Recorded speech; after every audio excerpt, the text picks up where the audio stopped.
Рахмат, Дастанат Спекович, урматтуу Сапар Жумакадырович. Эми суу менен үрөм менен камсыз кылуу бирок ошол түшүмдү алгандан кийин каяка сатыш бул эң чоң маселе да. Ошон үчүн эмне программаңар бар? Кайсы биздин мамлекеттер менен квотаны түздүңүз? Кайсы аймак кандай жемиш отургуш керек? Ошо боюнча айтыңыздарчы. Программа бар бул?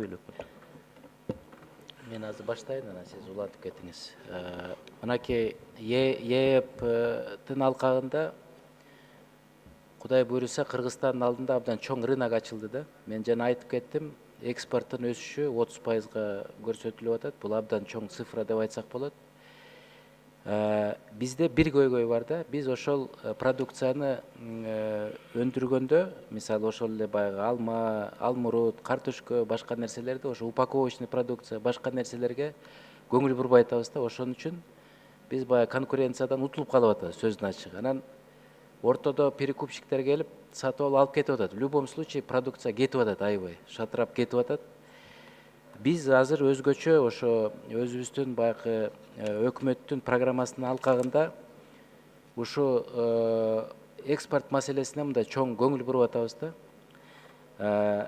Сиз айтып атасыз, кайсы кимдер менен кандай келишимдер түзүлдү деп. Ал келишимдер биздин ошо жеке компаниялар менен ошо ортосунда түзүлүп атат да, жана чоң магазиндер, российский, берки Казакстандын чоң дүкөндөрү менен түзүлүп, продукция түзмө-түз алып барылып берилип атат.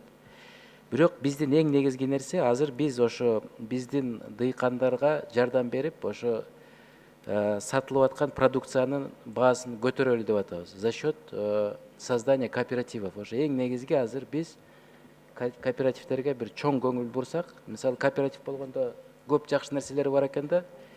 Анда өзүнүн бухгалтери болот, өзүнүн сбытчиги болот, анан баягы жерди караган өзүнүн адистери болот, иши кылып жана упаковкага жооп берген адамдары болот.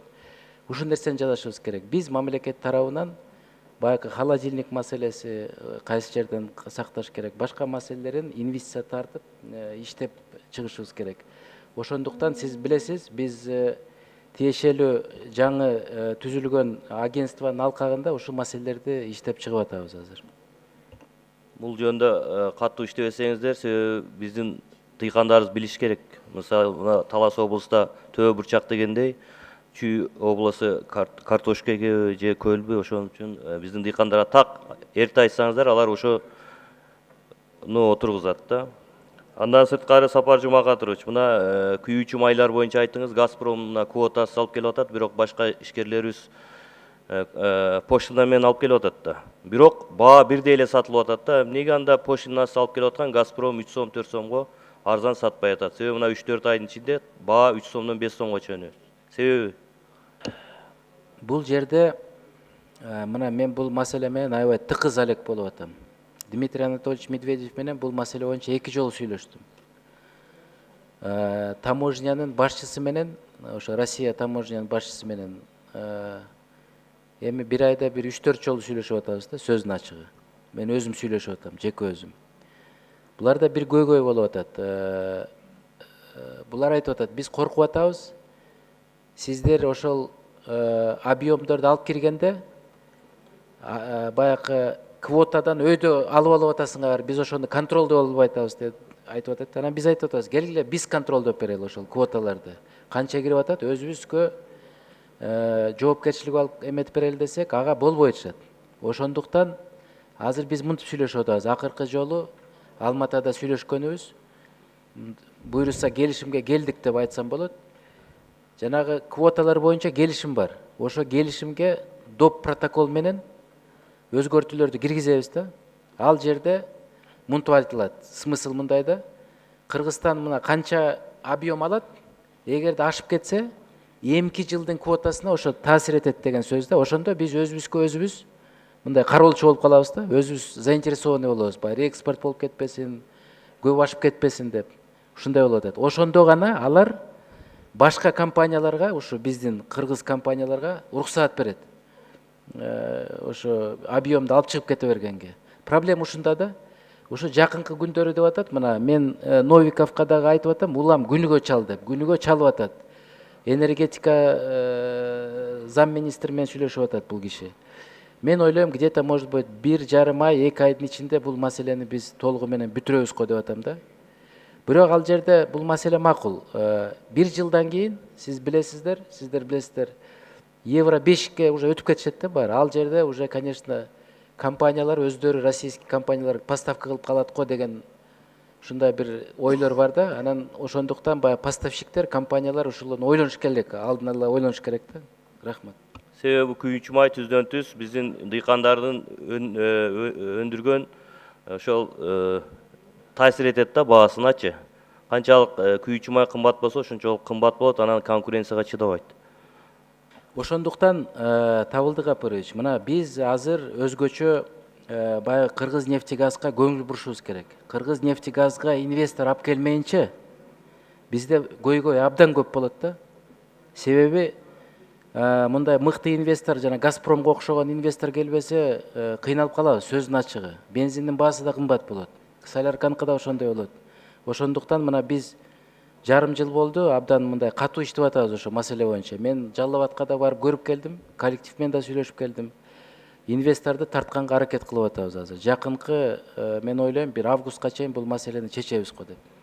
Антимонополдук агентствого тапшырма бериңиз, анда Газпромдун баасын карап чыксын. 70 деген уят, бул 3 сом 4 сомго арзан болуш керек. Ошон үчүн сөз бүгүн тапшырма бериңиз, түшүрүш керек.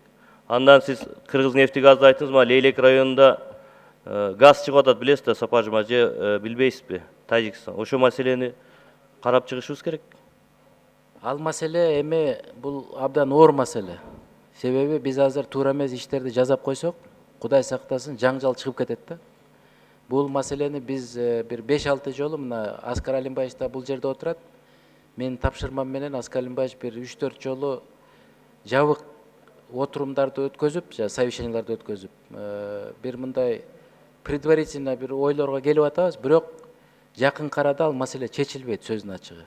Бул абдан оор нерсе да. Жок, чечишибиз керек, биздин байлык ал. Мен сизге толук кошулам, ал биздин байлык, бирок согушта чыгып кетпеш керек да ушун үчүн. Туура, андан Сапар Жумакадов, мына ирригацияга биз көптөгөн, мына былтыр эле биз 700 миллионго сомду бир колдогондо эле колдоп бердик, бирок көрүнүктүү иш болбой атат. Ушу департаменттин ишкердигин да бир карап чыксаңыздар. Болбосо биз да мына депутаттык комиссия түзөбүзбү, башка түзөбүзбү? Мындай элге көрүнүктүү мындай долбоорлор ишке ашпай атат да, кандай мына быйыл эмнени көрүнүктүү бир нерсе болобу ушу ирригация боюнча? Ирригация боюнча мына быйылкы жылга 7 ирригациялык объектине вотко берейин деп атабыз. 7 ирригациялык объекти. Былтыркы жылы өзүңүздөр билесиздер, премьер-министр Сапар Жумакадырович өзү катышып, Бүргөндү массивинин ачылышында мына 3850 гектар жаңы сууга жер берилди. Быйылкы жылдын 2017 жылдын аягында Карагыштак боз объектиси бүтүрүлдү. 600 гектар жаңы сууга жер, 700 гектар суолго муктаждыгы жогорулатылды. Ошо былтыркы жылкы 800 миллиондун 550 миллиону гана берилди. Биз 14 ирригациялык объектинин курулушун баштаганбыз. Ошонун азыр 7 ирригациялык объектисин быйылкы жылы эксплуатацияга бергенге пландаштырып атабыз. Анын 2 ирригациялык объектиси Кытай грантынын эсебинен, калган объектиси республиканский бюджеттин эсебинен. Жок, бул жерде башкача суроо берилди. Значит, ошо эффективдүүлүгү көзөмөлдөнөт. Мен өзүм көзөмөлгө да алам. Сөзсүз түрдө мен жана айтып кеттим, 2 жума убакыт бергем ошо жана госинвестицияларды кылдаттык менен дыкат карап чыккыла деп. Азыр карап чыгып атышат. Тиешелүү иш планды түзөбүз. Ошо иш план негизинде кетет да алдыга. Эгерде отставание болуп, нюанстар болуп баштаса, булар баягы мындай кылыч илип коебуз да үстүнөн. Эгерде мындай нюанстар болуп баштаса, биз сурайбыз. Аппарат көзөмөлдөп турат. Эмне үчүн отставание кетти, эмне үчүн нюанстар кетти, эмне үчүн мындай көп акча кетип атат деген маселелерди биз өзүбүз мындай көзөмөлдөйбүз. Өзбекстан менен чек ара ачылды, бирок жакшы дыйкандарыбызга зор болуп атат. Ал жерде жаз эрте келип, биздин теплица менен иштегендер кыйын болуп атат. Бул боюнча эмне чара көрүп атасыздар? Бизде Табылды Гапурович ал боюнча буйруса маселе болбойт. Биз өзүбүздүн жергиликтүү дыйкан фермерлерибиздин күнөсканаларда өндүрүлүп аткан бүгүнкү күндөгү продукциялары биздин ички базарыбыздан сыртка кеңири сатылып атат. Бирок сиз айтканыңызга мен кошулам. Өзбекстан Республикасынын дыйкандарынын региондорунда мисалы кыш болбой турганда жерлер бар, кар жаабай турган. Ал жерлер менен биздикилер конкуренция боло албайт, бирок алардын ички базарынан сырткаркысы акыркы 5 жыл ичинде деле бизге импорт болуп кирип жүргөн. 10 секунд кошуп койгула. Рахмат, Сапар Жумакадырович, Кытай мамлекети менен ушу дыйкандар менен тыгыз иштесек жакшы болот дейм да. Ушул жактан квота алганга аракет кылайлы, себеби жакын, анан кымбат баада алат да. Ошон үчүн сураныч ошол жагын карап көрүңүздөр. Кытай Республикасы менен иштеп атабыз. Мына бир нече протоколдун долбоору берилген, жана перечень товарлар боюнча. Ошолор боюнча иштер жүрүп атат. Мына экономика министрлиги, Дайрат Акулович баары тең алек болуп атат ошол менен. Себеби биз толугу менен түшүнүп турабыз. Бизге Кыргызстанга рыноктун диверсификациясы керек да. Ошону көздөп жатабыз биз дагы өзүбүз.